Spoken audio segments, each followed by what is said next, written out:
Michael Burry, the famous investor that was profiled in Michael Lewis's book, The Big Short, who crushed the great financial crisis and also was a very successful investor during the dot-com implosion, buying a lot of very undervalued stocks. He just reported his first quarter 2023 holdings. In this video, I'm going to talk about what was he buying, what were some of the key themes, how I personally approach his updates, how do I look for opportunities with what he's doing. If this is your first time tuning in, my name is Daniel. You're watching Unrivaled Investing. Let's dive into understand, well, what is Michael Burry up to? So he bought nearly 24 different positions, either buying new positions outright or adding significantly to some of his existing positions.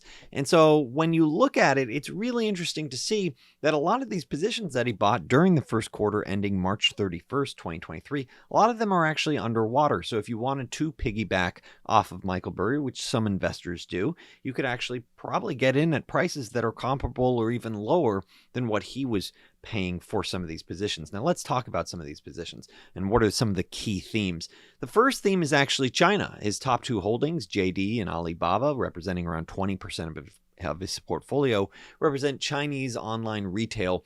Those businesses, it's not surprising to see Michael Burry buy these things, especially because his focus is typically on buying companies with low multiples to free cash flow. And if you're willing to stomach the risks, the geopolitical risks associated with owning Chinese stocks, it's very easy to see why they would fit Michael Burry's thresholds. You're looking at businesses that are growing and trading at very low multiples to free cash flow. Talking about multiples like 8 times, 10 times free cash flow, things that you typically don't see in the US markets right now for stable or growing businesses. So China is one of the key themes, around 20% of his portfolio. Another key theme from his purchases is banks. He saw the carnage, he saw the disaster that was going on with several different financial institutions, and he used this as an opportunity to start buying. So he bought New York Community Bank Corp, Wells Fargo, Western Alliance, and a couple of others that actually lost significantly, like First Republic Bank, which effectively got wiped out. It looked like it was a small bet for him, only around $2 million, as well as PacWest Bancorp, another stock that has lost significantly since then. So it did made sort of a widespread bet across various different banks. A lot of these did go underwater. Personally, when I look at these banking bets, it's still not comfortable enough for me. And this is why it's so important to recognize there are going to be investors out there that do really well, but they may just have a different journey than you. You know, what Michael Burry does for himself may not be appropriate for you, what your risk preferences are or how you choose to invest. I personally prefer to try to find long-term compounders so I don't have to think about buying and selling every quarter, whereas Michael Burry takes a much more what's really, really deep value and could it get marked up, let's say 100% in the next few months, and then I get out of it. And that's very much, you might call that a trader. I personally view that as he's just looking for things that will go from really deep value to value or maybe fairly valued and get that return. I'm looking for fundamental earnings growth long term. So that it is a little bit of a difference, but sometimes there is overlap. Sometimes you're saying, okay, well, there's deep value and there's a company that's growing. Maybe this is something that's super compelling. So he was looking at banks. I am concerned personally about the banks just because you can get higher interest rates in the deposits at many of these banks. The deposit rates, you know, personally, I keep my funds at Interactive Brokers that pays close to 4.5% plus, whereas a lot of these banks are paying closer to 0. And so that does suggest to me that there's a structural issue here where you will continue to see bank deposits flow out, and that weakens these banking institutions. So as long as you have that sort of overhang, it makes it tough for me to consider buying the banks. That said, he is seeing deep value with some of those. Another, and I think the third key theme here is finding energy stocks, where he's looking at, once again, very low multiples to free cash flow, Coterra, NOV, Devon Energy, Ovintiv, looking at things that are tied to oil and gas production, very low multiples to free cash flow. My hesitancy with these as well is just tied to the general economy, which is that these are that's the definition of cyclical companies. If you have any sort of recession or slowdown, you would expect to see some sort of impact with energy prices and that they would get hit because any of these energy companies, they're commodities for the most part. You know, you're talking about price takers. And so if oil price falls because demand weakens with recession, then you could be facing a tougher environment for these energy companies. I personally have very little exposure in my portfolio. You know, I have one position really tied to the energy sector where, you know, it's just buying back, you know, using their cash to buy back lots of stock each year. But recognizing that it could fall significantly if there's a recession. So I look at these and it doesn't make me super excited. Once again, I'd rather find the long-term compounders at a fair value than, let's say, looking at a cyclical cheap energy stock. So what are some of the other key takeaways that you might get from looking at Michael Burry? Well, first, in full disclosure, this is not financial advice. Also, quick plug, I recently started buying a stock that I think is over 300% upside that I called out to my subscribers at UNRIVALEDINVESTING.com. We also offer educational videos, an exclusive Discord server available only for our annual subscribers. Once again, that's UNRIVALEDINVESTING.com. So a few quick takeaways. Think about Michael Burry. Not only do you have these key themes of China, energy, and U.S. banks that he's buying into, but also another key takeaway is that this current portfolio is only around $100 million. He's probably worth multiples of that, and he could probably manage even greater multiples of that in terms of assets under management. So I look at this and I think he is bought a little. I don't view this as a high conviction bet that he thought things were super cheap. I think he probably either has a lot of cash sitting around and collecting, the much more favorable interest rate on that cash than, previously, collecting 4 or 5%, or he has an international stock portfolio as well that he buys that you can't see.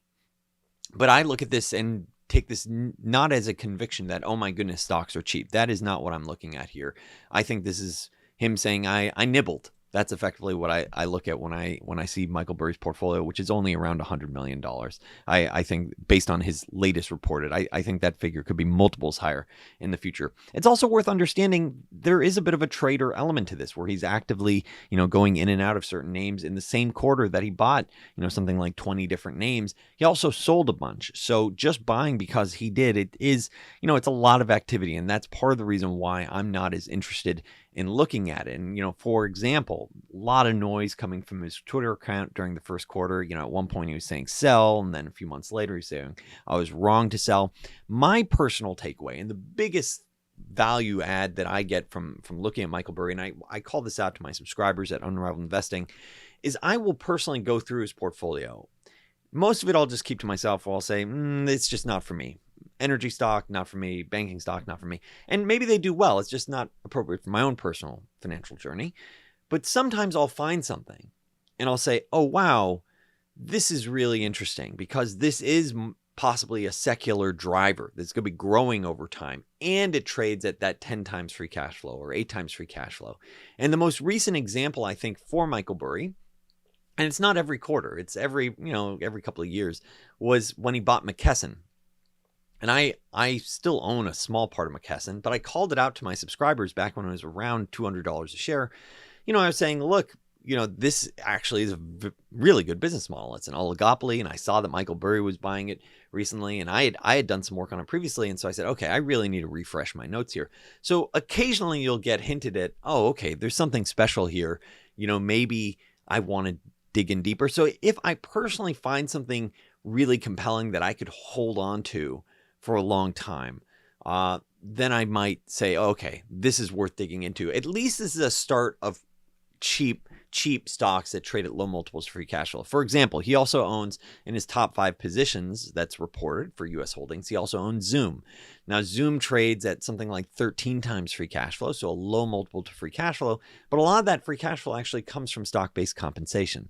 So it doesn't really turn me on, looking at that. This isn't, it's no longer a crazy growth story. It's facing real competition, but it does have that optics of significant free cash flow, and they were buying back some stock. So I personally just look for things that are more obvious to me personally. And if I do find something that I think is really exceptional, I'll call out to my subscribers at UnrivaledInvesting.com. I look at this and I'm not immediately seeing anything where I just go, oh, wow, I got to absolutely buy that. Like the banks, I'm not really turned on by that. I've called out numerous videos in terms of, the Chinese investment opportunity, thinking about Alibaba.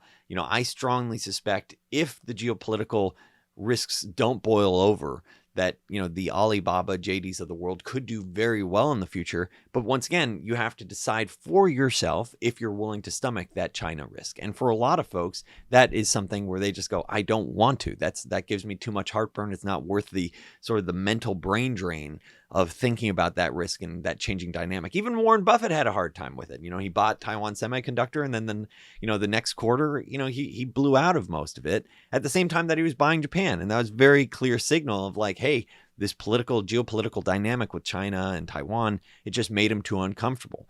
So everyone needs to figure out what's right for them. I look at Michael Burry's portfolio, and nothing really screams out at me as the long-term, compounders that I personally want to own that are on sale. And I think the amount that he's allocated at around $100 million relative to his net worth, relative to how much he could manage, also reflects that he's not seeing a tremendous amount of bargains. If you enjoyed this video, please make a point of hitting that subscribe button. You're watching Unrivaled Investing. Thanks so much for tuning in.